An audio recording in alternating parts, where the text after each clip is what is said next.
Des vêtements et des jouets pour bébés imprégnés de peinture rouge éparpillés le long de la Rua do Carmo, l'une des rues les plus emblématiques du centre historique de Lisbonne, la capitale portugaise.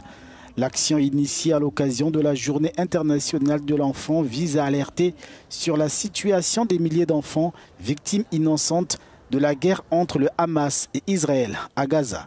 Selon l'UNICEF, plus de 50 000 enfants ont été tués ou blessés depuis octobre 2023 dans l'enclave palestinienne.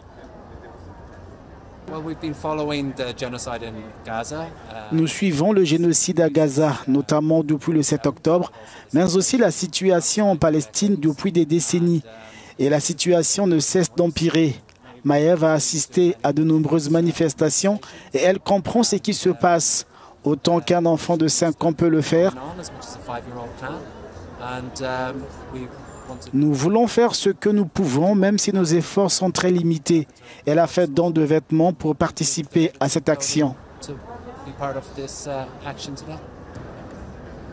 La situation à Gaza demeure donc insoutenable.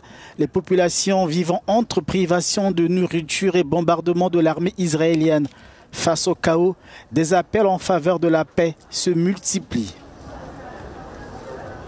Eu acho que as pessoas cada vez mais sentem a necessidade de fazer alguma coisa. E nós estamos aqui, por lado, para sensibilizar. Je pense que les gens ressentent de plus en plus le besoin de faire quelque chose.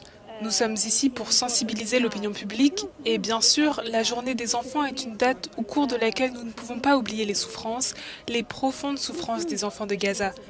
Il n'y a pas que les morts, nous rendons compte des morts, des blessés, mais il n'y a pas que. Tous les enfants de Gaza souffrent. Tous les enfants subissent un traumatisme profond. Aucun enfant ne peut aller à l'école.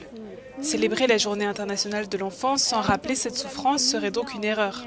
Sem lembrar este sofrimento, claro, parecer-nos-ia mesmo errado.